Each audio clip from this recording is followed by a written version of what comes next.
बोलना शेख बना ले सिर्फ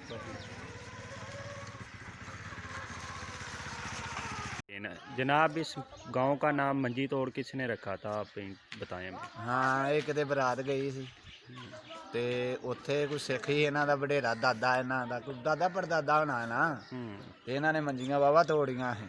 अच्छा, ते इन्हां दा नाम ही उन्हां मंजी तोड़ रखता। होर चल बस कर ਅੱਗੇ ਵੀ ਦੱਸਿਆ ਬਸ ਸਾਡੇ ਹੋਸ਼ ਤੋਂ ਕਿਤਨਾ ਹੀ ਨਾਮ ਹੈ। अच्छा अच्छा ਅਸੀਂ ਨਾਮ ਬਦਲਾਉਣ ਦੀ ਬੜੀ ਕੋਸ਼ਿਸ਼ ਕੀਤੀ ਹੈ। अच्छा ਤੇ ਕਈ ਬੰਦੇ ਰੱਖਦੇ ਨੇ, ਕਈ ਨਹੀਂ ਬਦਲਾਉਂਦੇ ਪਏ। ਨਹੀਂ ਸਰ, ਤੁਸੀਂ ਪਿੰਡ ਦੇ ਲੰਬੜਦਾਰ ਹੋ, ਤੁਹਾਨੂੰ ਇਹਨਾਂ ਤੇ ਪਤਾ ਹੀ ਹੋਣਾ ਬਈ ਨਾਂ ਕਿਹਨੇ ਰੱਖਿਆ ਸੀ, ਕਿਹੜੀ ਵਜ੍ਹਾ ਤੋਂ ਰੱਖਿਆ ਸੀ। ਮੈਂ ਦੱਸਿਆ ਕਿ ਸਾਨੂੰ ਪਤਾ ਹੀ ਨਹੀਂ ਰੱਖਿਆ ਪੜੀ ਹੈ। ਅੱਛਾ, ਪਤਾ ਹੀ ਨਹੀਂ। ਨਹੀਂ ਬਾਜ਼ ਅਸੀਂ ਪਿੱਛੇ ਨਾ ਤੁਹਾਡੇ ਪਿੰਡ ਵਿੱਚ ਆਏ ਸੀ ਤੇ ਦੋਸਤਾਂ ਨੇ ਦੱਸਿਆ, ਨਾ ਕਦੀ ਕਿਸੇ ਕਹਾਣੀ ਸੁਣੀ ਇਹੋ ਜੀ। ਦੋਸਤਾਂ ਨੇ ਦੱਸਿਆ ਕਿ ਇੱਕ ਪਹਿਲਵਾਨ ਸੀ ਤੇ ਉਹਨੇ ਮੰਜੇ ਤੋੜੀ ਸੀ ਤੇ ਉੱਥੋਂ ਮੰਜੇ ਤੋੜ ਰੱਖ ਦਿੱਤਾ ਗਿਆ ਸੀ। ਕੀ ਇਹ ਗੱਲ ਠੀਕ ਹੈ? ਗੱਲ ਨਹੀਂ। ਅੱਛਾ, ਹੋਰ ਕੋਈ ਗੱਲ ਹੋਈ ਪਤਾ ਹੋਰ ਕੋਈ ਗੱਲ ਹੈ? ਕੁਝ ਸਿੱਖਾਂ ਦੇ ਵਿਆਹ ਦੇ ਦੱਸਦੇ ਨਹੀਂ, ਗੱਲ ਕੋਈ ਪਤਾ ਨਹੀਂ। ਸਿੱਖਾਂ ਦੇ ਵਿਆਹ ਦੇ ਬਾਰੇ? ਸਿੱਖਾਂ ਦੇ ਬਾਰੇ ਪਿੰਡ ਹੈ। ਅੱਛਾ, ਸਿੱਖਾਂ ਦੇ ਬਾਰੇ ਪਿੰਡ। ਉਦੋਂ ਦਾ ਪਿੰਡ ਹੈ। ਅੱਛਾ, ਤੁਹਾਨੂੰ ਕਿੰਨਾ ਅਰਸਾ ਹੋ ਗਿਆ ਇੱਥੇ? ਸਾਨੂੰ ਸਾਡੀ ਹੋਸ਼ ਇੱਥੇ, ਸਾਡੇ ਪਿਓ ਦਾਦਾ ਇੱਥੇ, ਸਾਡੀ ਪਿੰਡ ਹੀ ਸਾਡੇ। ਅੱਛਾ ਅੱਛਾ, ਤੇ ਪਿੰਡ ਦੇ ਕੀ ਸੂਰਤ ਹਾਲ ਹੈ? ਅਮਨ ਸ਼ਾਂਤੀ ਹੈ, ਮਤਲਬ ਕੋਈ ਲੜਾਈ ਝਗੜਾ?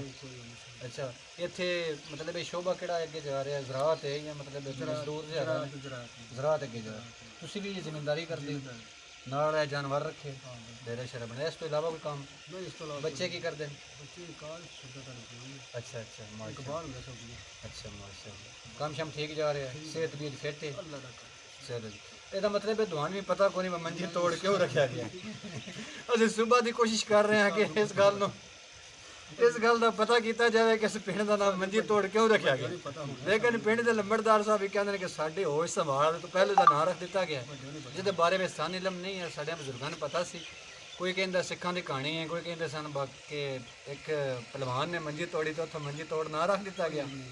ਲਿਹਾਜ਼ਾ ਜਨਾਬ ਅਸੀਂ ਤਾਂ ਸੁਬਾਹ ਦੀ ਬੜੀ ਕੋਸ਼ਿਸ਼ ਕੀਤੀ ਹੈ ਕਿ ਨਾਂ ਜਾਣਨ ਦੀ ਬਾ ਕਿਉਂ ਰੱਖਿਆ ਗਿਆ, ਲੇਕਿਨ ਇਸ ਦੇ ਬਾਰੇ ਵਿੱਚ ਕੋਈ ਮਤਲਬ ਸਹੀ ਵਜ਼ਾਹਤ ਨਾਲ ਨਹੀਂ ਪਤਾ ਲੱਗ ਚੁੱਕਿਆ। ਲਿਹਾਜ਼ਾ ਇਨਸ਼ਾਅੱਲਾ ਜ਼ਿੰਦਗੀ ਰਹੀ ਤੇ ਫਿਰ ਕਿਸੇ ਪਿੰਡ ਵਿੱਚ ਜਾਵਾਂਗੇ, ਜੇ ਕੋਈ ਇਹਦਾ ਨਾਂ ਸ਼ਾਮ ਵੇਖਿਆ ਕਿਸੇ ਪਿੰਡ ਦਾ ਤੇ ਉਹਦੇ ਬਾਰੇ ਮਾਲੂਮਾਤ ਦਿੰਦੇ ਹਾਂ।